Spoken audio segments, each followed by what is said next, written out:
지도자에 관해서 특별 설교, 오늘은 모세와 같은 지도자입니다. 지난 2월 5일 국민일보에 대통령의 리더십, 성경에 답이 있다는 내용의 기사가 소개되었습니다. 대통령 선거를 앞두고 교계 대표 목사님들이 대통령의 자질, 덕목에 관하여 조언하는 내용이었습니다. 저는 이 기사를 읽으면서 두 가지 기도 제목이 생겼어요.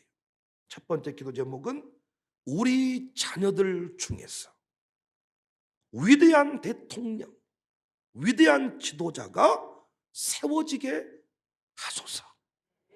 두 번째 기도 제목은 이번 대선과 지방자치단체장 선거에서 최고의 지도자가 세워지게 하소서.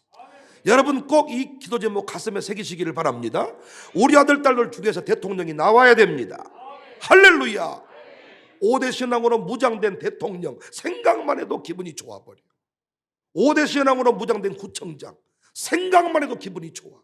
새벽 기도하는 구청장, 11조하는 구청장, 교회를 사랑하는 구청장, 자기 담임 목사님을 생명 걸고 섬길 줄 아는 구청장, 교회 오면 목사님 가방 들고 신방 맞을 줄 아는 구청장. 와, 생각만 해도 기분이 좋습니다.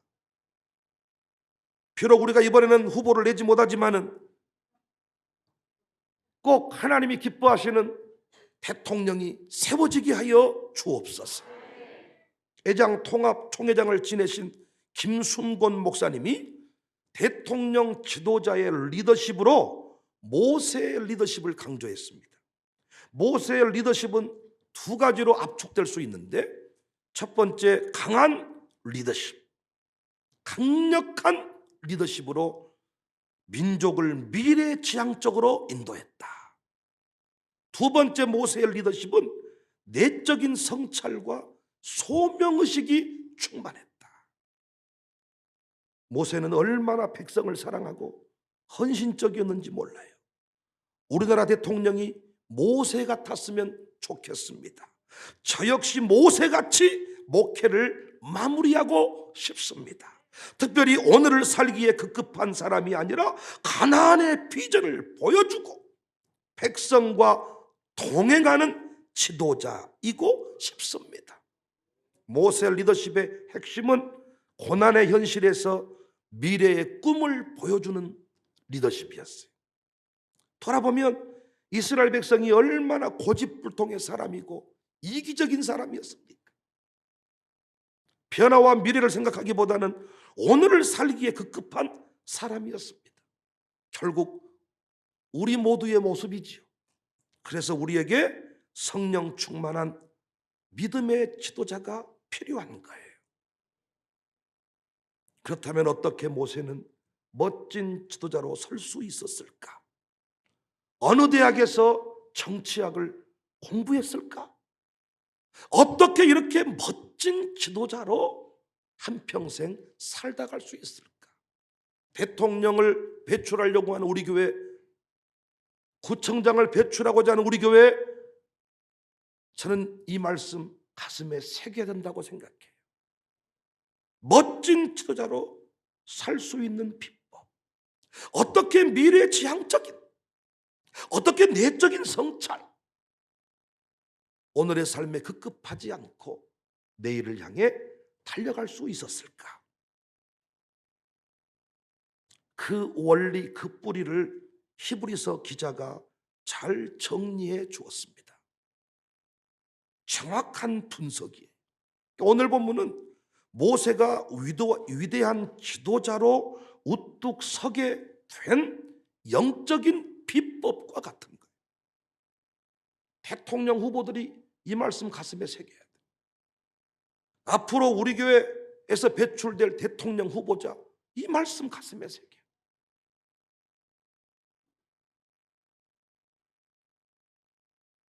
지도자들이 가슴에 새기고 배워야 할 중요한 원리, 첫 번째는 바로의 공주의 아들이라 칭함받기를 거절하고 상 주심을 바라보았다. 24절 믿음으로 모세는 장성하여 바로의 공주의 아들이라 칭함받기를 거절했다. 26절 하반절에 보면 이는 상 주심을 바라보았다. 어떻게 위대한 지도자의 길을 갈 수가 있었냐? 바라봄의 법칙이에요. 크신 하나님을 바라보았고 크신 하나님이 주시는 영광의 상급을 바라보았습니다. 최종 목적지가 애굽의 보화가 아니라 가나안의 영광임을 모세는 분명히 알고 있었어요. 왜 대통령 하다가 망했습니까? 왜 대통령 하다가 감옥 가고 자살하고 난리를 칩니까? 최종 목적지를 보지 못하고 옆에 돈, 사각의 돈, 여자의 눈이 멀어버린 거예요. 명품 시계, 명품 가방에, 명품 코트에 눈이 멀어버린 거예요. 가나안의 영광을 바라보아야 되는데 눈이 멀어버린 거예요. 그래서 베드로 사도는 신자를 왕 같은 제사장이다. 4차 산업혁명 시대의 영어로 바꾸면 호모 디페랑스다. 이렇게 말하면서 육체의 정욕을 제어하라고 권면합니다. 베드로전서 2장 11절 사랑하는 자들아 거류민과 나그네와 같은 너희를 구하노니 영혼을 거슬러 싸우는 육체의 정욕을 제어해라. 목사의 최종 영광은 목회하면서 타는 승용차가 아니에요. 목회하면서 입는 그 양복이 아니에요. 목회하면서 주어지는 그 아파트가 아니에요. 하나님의 상급이에요. 그 상급이 자녀일 것이고 제자일 수 있고 결국 열매입니다. 열매. 좋은 차 타는 게 중요한 게 아니고 목회를 통해서 만들어낸 열매, 제자의 열매, 두 아들의 열매, 가문의 형통의 열매. 공무원들의 최종 목적지는 연금입니다.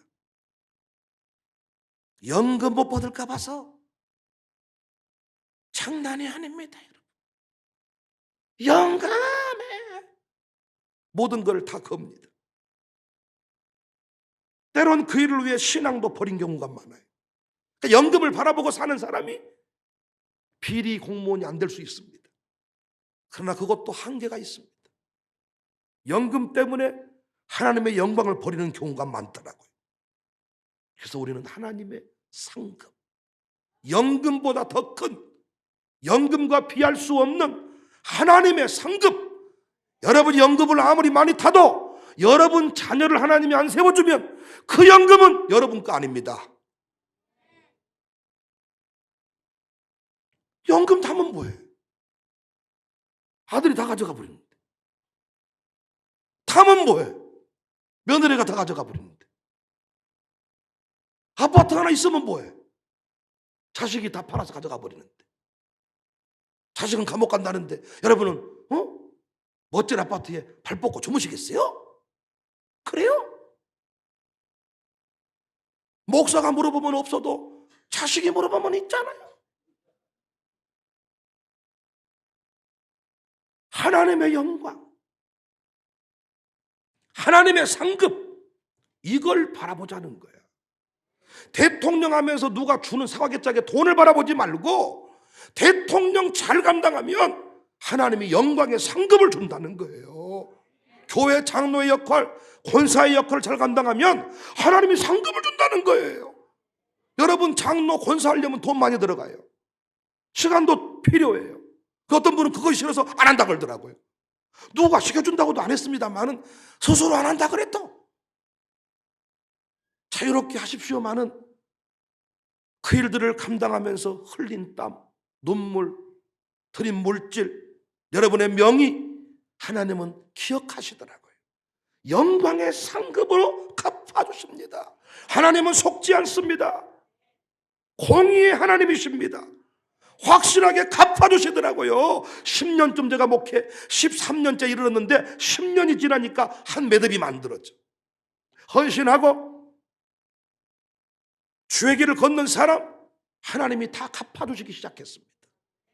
또 다른 10년이 지나고 나면 또 다른 매듭이 맺어질 것인데 상황이 다르죠. 흔들리지 말고 위대한 지도자의 길을 가고 싶거든 상주심을 바라보라. 바라봄의 법칙, 상주심을 바라보라. 그 사는 아파트 그거 하나 그것이 문제가 아니다. 아파트 10채가 있어도 자식이 안 풀리면 한 방에 날아가는 거예요. 하나님이 상 주셔서 자식을 세워주면 그보다 더 큰 영광이 어디 있겠습니까? 아닙니까? 교회에서 은퇴금 준회 만에 난리를 치는데 그럴 필요 없이 저 목회 열심히 해서 위대한 기업인들을, 제자 기업인들을 세워놓으면 그들이 주는 것만 가지고 살아도 평생이 영광이 되지 않겠냐고요. 상급을 바라보아라. 두 번째, 모세가 위대한 지도자의 길을 걸어갔던 것은 왕의 노함을 무서워하지 아니하고 애굽을 떠났다 그랬어요. 히브리서 기자가 정확하게 분석을 한 거예요. 27절, 믿음으로 애굽을 떠나 왕의 노함을 무서워하지 아니하고. 어떻게 위대한 지도자의 길을 걸어갈 수가 있는가? 왕의 노함을 무서워하지 아니했다. 실패, 고난, 공격을 넘어선 것이지요. 많은 사람이 실패와 비난이 싫어서 현실에 안주할 때가 많습니다. 누군가 우리 교회를 다음과 같이 평가했다 그래요. 일낼 교회다. 나쁜 쪽으로. 젊은 사람이 저를 보고 한 얘기야. 바깥에서 어떤 얘기를 들었다고 누가 나한테 일러 바치더라. 젊은 사람이 무섭게 일을 저지른다. 아마 일을 낼 것이다. 일을 냈습니다. 정말. 어떻게 일을 낼 수 있었냐? 왕의 노함을 무서워하지 아니했기에, 흔한 말로 부도날 두려움을 넘어섰기에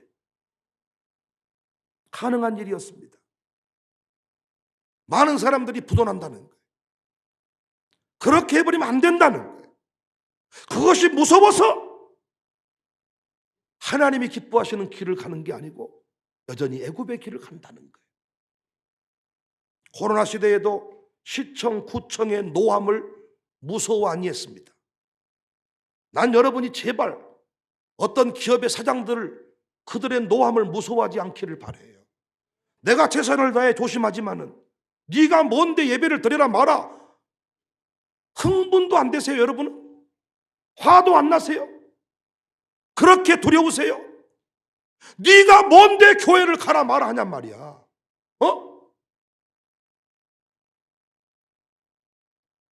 시대의 승리 주인공들, 눈에 보이는 왕, 눈에 보이는 사람들을 두려워하지 아니했습니다. 미친놈이 되고 상또라이 취급을 받았지요. 사도행전에 사도들 7집사 결코 세상 왕을 두려워하지 아니했습니다. 권력자가 그들을 잡아서 감옥에 쳐넣어도 그들은 놀라지 않았습니다. 쫄지 않았습니다. 예수님이 구원자임을 알아버린 순간부터 이들은 미친놈이 돼버린 거예요. 십자가에 못 박은 그 예수가 부활하셨고 그 부활하신 예수가 우리의 구원자임을 깨달은 뒤부터는 속지 않았습니다. 미친 거지요. 보고 들은 바를 말하지 않을 수 없다. 저는 지금도 기억합니다. 우리 이정현 장로님께서 처음 샬롬 스쿨 두 아들 딸 입학을 결정할 당시에 큰 형님이 장학사야, 장학사.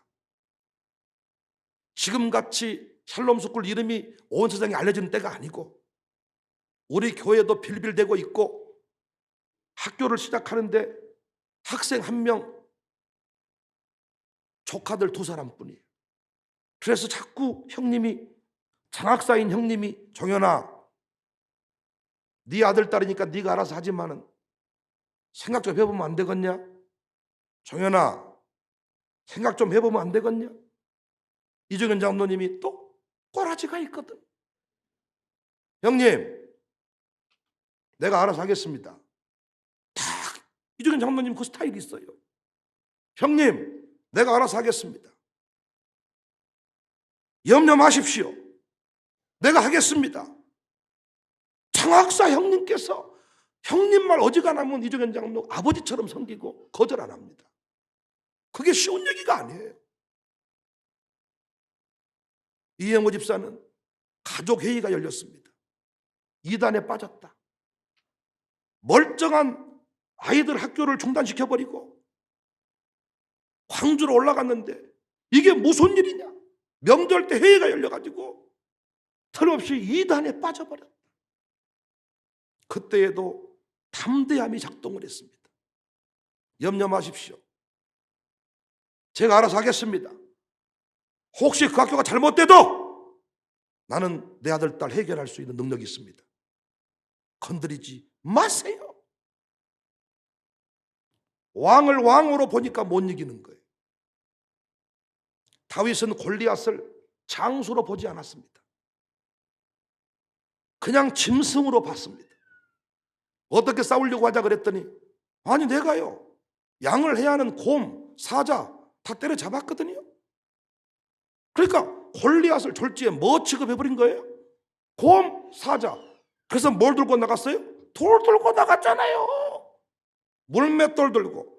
그랬더니 블레셋 사람들이 고백을 합니다. 사무엘상 17장 43절에 블레셋 사람이 다윗에게 이르되 내가 나를 개로 여기고 막대기를 가지고 내게 왔느냐. 개는 막대기로 돌멩이를 잡는 거잖아요. 그러니까 위대한 장수로 바라보면 머리끝에서 발끝까지 두려움의 이유이지만 뭐로 봐버린 거예요? 개새끼로 본 거예요. 곰새끼로 본 거예요. 막대기로 때려잡아버렸던 곰 정도로 보니까 이 미련한 곰탱아 곰으로 보니까 돌멩이 들고 나갈 수가 있었습니다. 저는 이 시대의 대통령의 한계, 지도자들의 한계, 눈에 보이는 권력의 시녀가 되어버린다는 거예요. 다음 공천 못 받으면 어떨까? 자꾸 이런 식으로 흘러간다는 거예요. 그러니까 하나님의 뜻, 공의를 붙들지 않습니다. 자신의 자리가 조금만 위협을 느끼면 말을 바꾸고 정책을 바꾸는 거예요. 국회의원 한 번 더 하는 것이 그들의 삶의 이유인 것처럼 바른 길, 멋진 길을 걸어가야 되거든요. 권력의 시녀가 되면 안 되거든요. 하나님을 바라보고 미래지향적 지도자. 멋지지 않습니까? 왕의 노함을 무서워하지 아니했다. 왕의 노함을 무서워하지 아니했다. 부전자전. 그 집 부모도 왕의 노함을 무서워하지 아니하고 아들을 숨겨주었잖아요.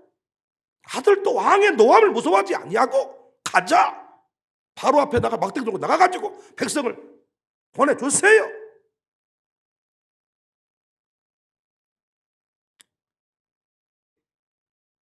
모세는 백성을 너무 사랑했지만 가나안의 꿈을 양보하지는 않았습니다.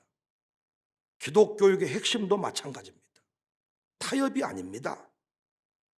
예배를 드리기로 했으면 타협하면 안 되지요. 부모님이 새벽 예배 드리기로 했으면 타협하면 안 되지요.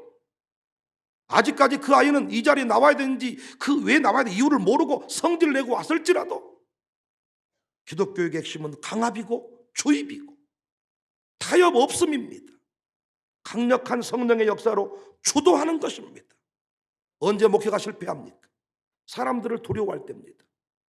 교회가 언제부터 무너진 줄 아십니까? 세상 사람들의 언론을 주목할 때부터입니다. 지금 3월달부터 밥 먹자 그랬더니 일부는 또 사람들이 뭐라고 하면 어쩔까요?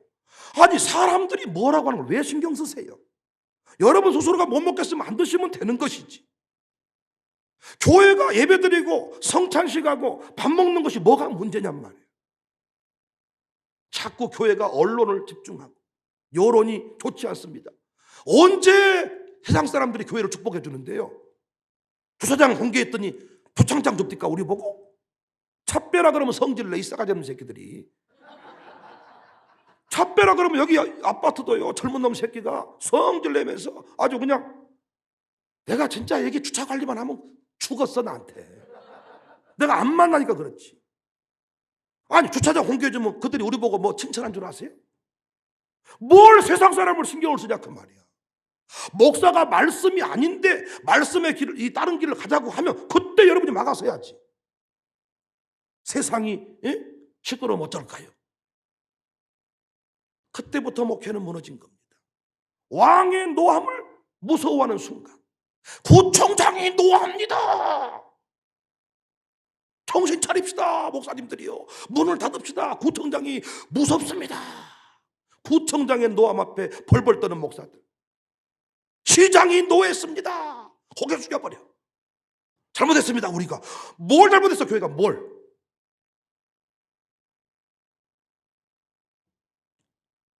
백성들이 엘리야 때에 머뭇거리면서 말 한마디도 못했습니다. 왜? 하나님의 영광은 가리워졌고 아합의 영광은 충만했기 때문에. 말 잘못했다가는 아합한테 죽을까 봐서 백성이 말 한마디도 아니한지라 머뭇거리면서 바알이 하나님이냐 여호와가 하나님이냐 신천지 이마리가 보혜사냐 성령님이 보혜사냐 이 수준의 질문이에요. 근데 입을 안 열어버렸다는 거예요. 왕의 노함을 무서워하지 아니할 때 모세는 가나안을 향해 떠날 수가 있었습니다. 왕의 노함을 두려워했다면 절대로 애굽을 떠나지 못합니다. 쫓겨났다가 나왔다가 우리는 바로 가루가 되고 말 거예요. 초토화돼 버릴 거야 이러면서 그냥 여기 사는 게 좋겠어 이랬을 거예요. 골리앗을 골리앗으로 보는 순간 아무것도 못해. 영적인 안목이 열렸어. 개쯤으로 보니까 블레셋 사람들이 골리앗이 고백을 하는 거예요. 너 나 개 취급하냐? 개만 또 못한 놈이다 이놈아. 돌에 맞아 죽어라. 딱 죽어버려. 앞으로 저희 교회에서 자꾸 목사님 구청장이 노합니다. 무엇이 노합니다. 그런 얘기 하지 마세요. 하나님이 노하시는 것이 두렵지. 사장이 노하는 게 두렵습니까? 내가 당신을 위해 생명 걸고 기도하고 당신 기업을 위해 헌신하지만 당신이 뭔디 내 신앙까지 관여를 하냔 말이에요. 우리 교회는 하나님 외에 백성의 권력, 어떤 이 시대의 권력을 두려워하지 않는, 핍박하는 남편을 그냥 어떤 남편으로 보면 지는 거예요. 영적인 관점에서 바라보아야 이길 수가 있는 거예요. 하나님을 두려워하는 구청장, 하나님을 두려워하는 대통령 세워졌으면 좋겠고 우리가 세울 수 있기를 바랍니다. 세 번째, 모세와 같은 지도자. 위대한 지도자의 길을 걸어갔던 모세는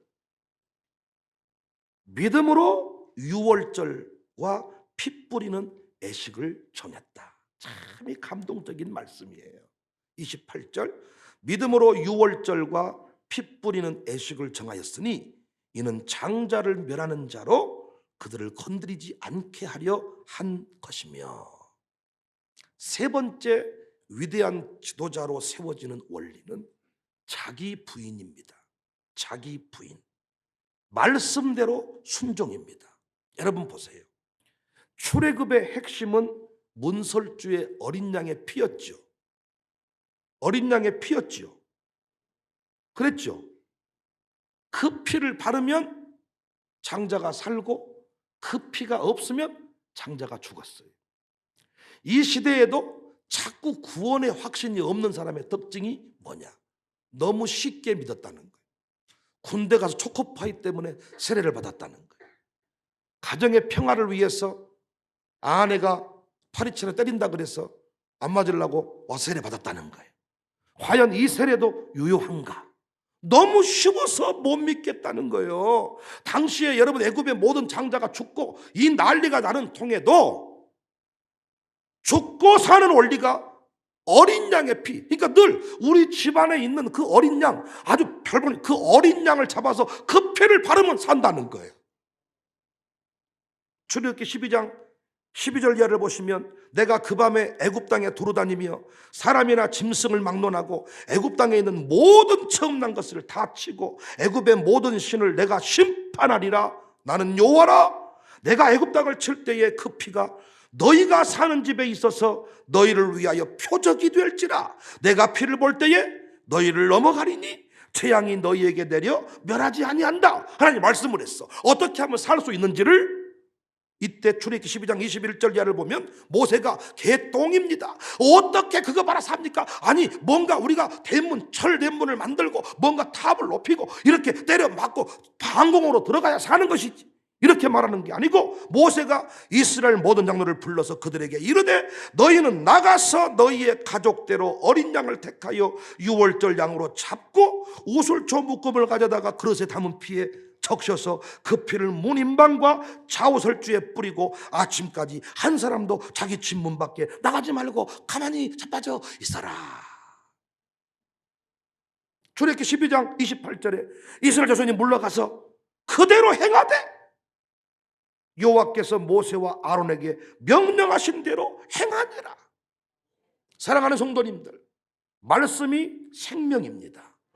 여러분, 역대 왕들 뒤에는 항상 모사, 책사, 주술가들이 있었거든요. 그래서 평상시 우리가 아는 왕이 아닐 때가 많았어요. 붙들려 사는 거예요. 주술사가 하라는 대로 하는 거예요.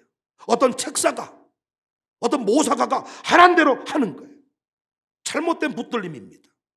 그런데 여러분, 성령에 붙들리고 말씀에 붙들린 왕이 있다면 상황은 달라지겠죠. 여러분, 목사가 경험으로 목회를 했다면 제 목회는 한 발짝도 앞으로 못 나갔겠지요. 그런데 왜 시대를 뛰어넘는 교회가 될 수 있었냐? 성령에 붙들려서 결정을 하고 성령께 붙들려서 이 자리까지 온 거예요. 그랬더니 기도 많이 한 우리 목사님들이 저보고 너 다른 거 없지? 순종만 한 것뿐이야. 순종만 했지? 순종만 했더니 이게 만들어졌지? 알아보시더라고. 너 이 책을 쓴 것도, 교재를 만든 것도, 통합목회 종합판을 만든 것도 너 보니까 순종만 했구만. 순종만 하고 가니까 됐지. 틀림없는 얘기입니다. 그래서 기도하는 자, 말씀을 먹어버리는 자를 지도자로 세워야 돼요. 자신의 수준을 넘어서는 시도, 정책, 말씀과 성령의 능력을 통해서만 가능한 거예요.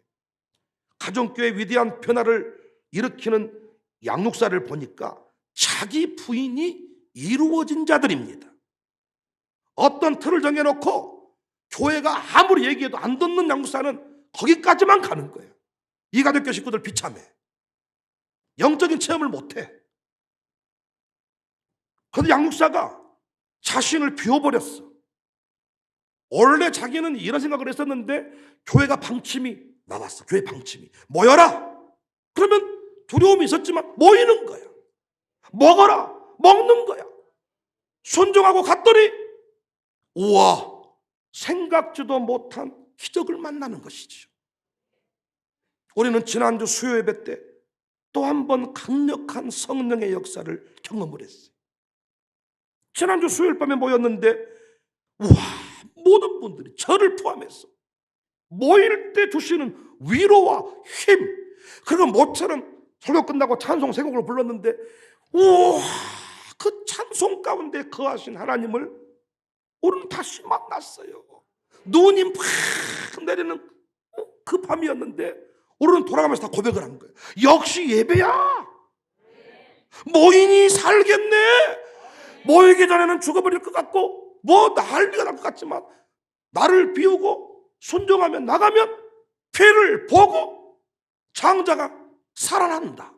가만히 방 안에 피 발라놓고 앉아 있었는데 아침에 보니까 삶과 죽음이 거기서 갈라져 버린 거예요. 위대한 지도자가 되려면 자기 생각을 넘어서야 될 거 아닙니까? 그래서 주술가, 모사가, 어떤 원로 정책회의 이것들을 만들어 놓는 거예요. 물어보고 하는 거예요. 우리가 아는 왕은 거기까지밖에 못 가는데 이상하게 잘 나가는 거예요. 왜? 핵심 참모들이, 똑똑한 사람들이 뒤에서 받쳐주는 거지. 그런데 그 받쳐주는 그룹이 성령님이고 영적인 공동체고 말씀이라면 어떠하겠냐 그 말입니다. 샬롬이 위대해진 것은 교육 전문가가 없기 때문에, 제 목회가 탁월해진 것도 목회 경험의 부재입니다. 역설이죠. 경험이 없으면 망해야 되는데 경험이 없으니 더 잘 되는 거예요. 교육 전문가가 없으니까 백윤영이 이렇게 하자 순종을 하는 거예요. 근데 교육학 박사가 있고 석사가 있고 유학파가 있다면 저에게 따져 물을 거예요. 이건 안 될 것인데요, 이건 어려운데요, 이건 안 맞는데요. 전에 우리 이정은 종사님도 저랑 이 일을 할 때, 그분은 경희대학교에서 이 교육 관련된 공부를 하신 분이라 자꾸 어려운데요, 안 된대요. 그때 제가 한마디로 정리했습니다. 내가 응답받은 학교야. 이 학교는 나를 통해 시작된 학교야. 이정원 목사, 내가 하란 대로 해. 그 뒤부터 주의 음성으로 받고 하란 대로 걸어갔더니 한 교사가 전과목을 다하는 시스템, 미네르바 스쿨과 같은 원리를 우리는 만들어낼 수가 있었습니다. 하나님 나라는 믿음으로 누리는 나라입니다. 경험이 아닙니다. 학벌이 아닙니다. 제 생각에는 1교구 사역장, 2교구 사역장, 3교구 사역장, 이분들 좋을 때부터 교구 사역장이에요. 김승욱이나 이명필이나 위성목이나 정말 어린 젊은 양육사입니다. 그럼 경험으로 치면 이들은 절대로 교구 사역장을 이길 수가 없어. 그런데 여러분, 그랬습니까? 매년 경험에 준해서 순위가 나왔나요? 양육사 처음 해보는데 사람들이 봤을 때 어린, 그래서 이름 부를 때도 어이 명필이 집사, 명필이 집사, 어이 송옥이, 송옥이 반말하고 이렇게 사는 그룹들인데 이들이 교구 사역장을 넘어설 때가 많아. 차이는 뭔 줄 아세요? 순종의 차이입니다. 순종의 차이. 나를 내려놓고 오늘 또 성령님이 말씀하실 때 우리 가정교회 살리려고 주시는 말씀이구나, 우리 가정교회가 이 말씀 받아야 되겠구나, 그래서 그대로 이끄는 사람이 기적을 만나는 것인데 자기가 선을 딱 쳐버려요. 양육사가 선을 딱 그어버립니다. 움직이지 마세요, 가지 마세요, 할 필요 없습니다, 헌금 여기까지입니다. 쥐가 선을 쳐버려. 불쌍합니다. 그 양육사까지밖에 못 나가는 거예요.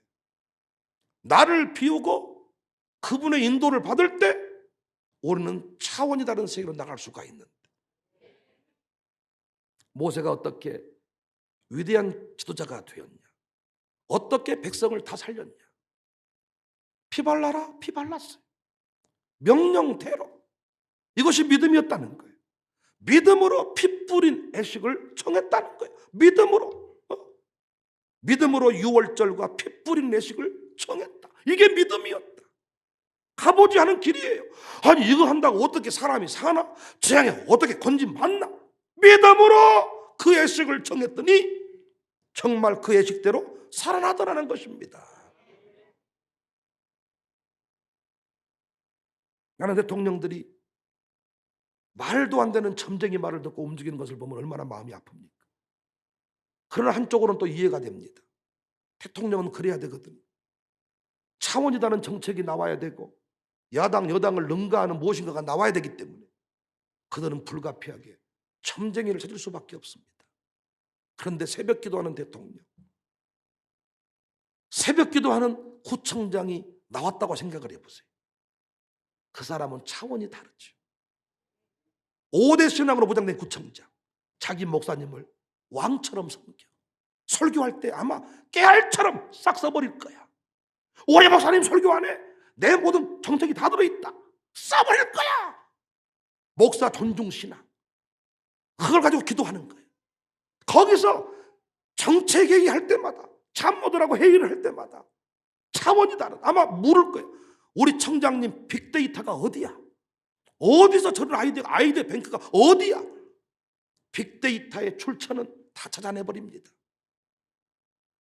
아이디어 뱅크가, 영감의 뱅크가 새벽이고 무릎이고 교회고, 교회가 사라지지 않는 한 말씀의 영감은 폭발적으로 부어질 것인데, 우리 김영진 성도가 영암 군청에서 어떤 일을 하는데 성도의 입장에서 우리 교회에 와가지고 배운 말씀들을 메모했다가 본인이 자활센터 가가지고 거기서 이끄는 자리에서 이걸 살짝 적용을 했더니 놀라운 일들이 벌어지더라는 거예요.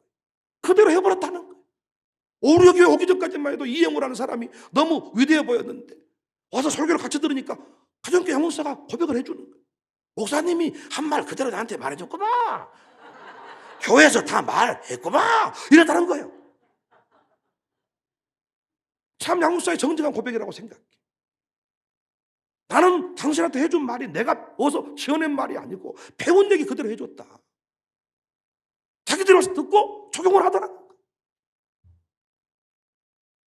피 뿌린 애식을 믿음으로 청했다. 모세의 리더십은 김순곤 목사님이 말씀한 대로 강한 리더십, 민족을 미래지향적으로 인도했던 리더십. 우리 대통령이 이런 대통령이 세워져야 되거든요. 저의 목회도 이러해야 되거든요. 그의 리더십은, 모세의 리더십은 내적인 성찰이 있었고 소명의식. 백성을 내팽개친 적이 없어요. 백성을 사랑했어요. 그들을 진심으로 섬겼어요. 어떻게 그 일이 가능했냐?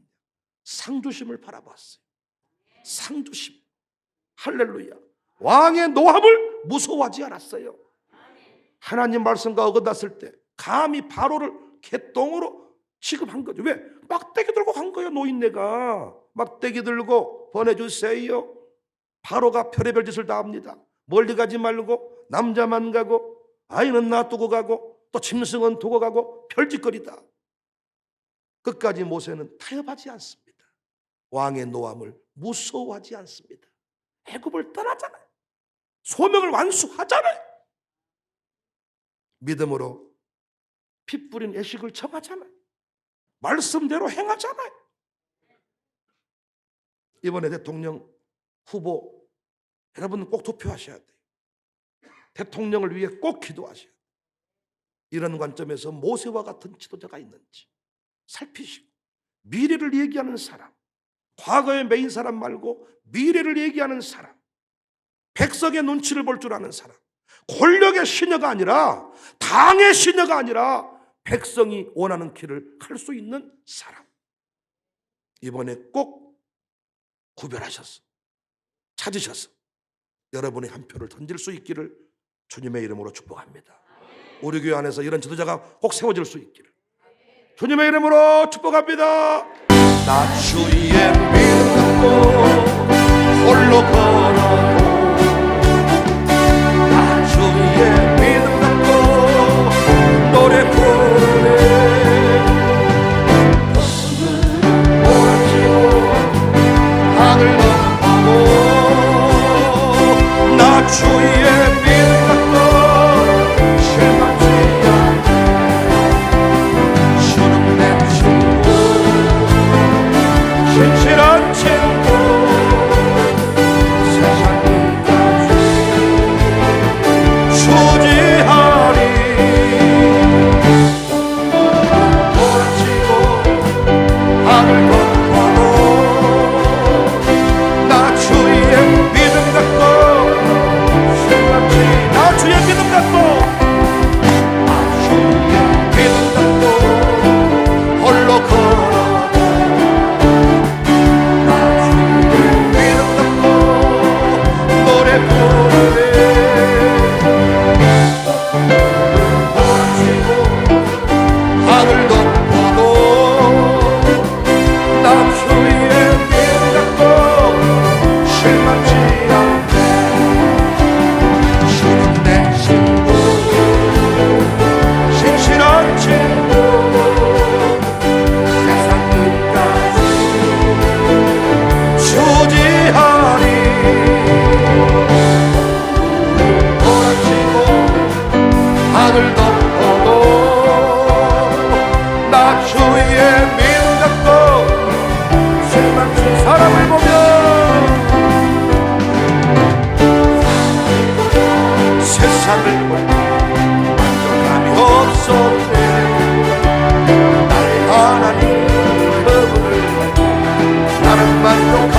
겁나 부나 불어라.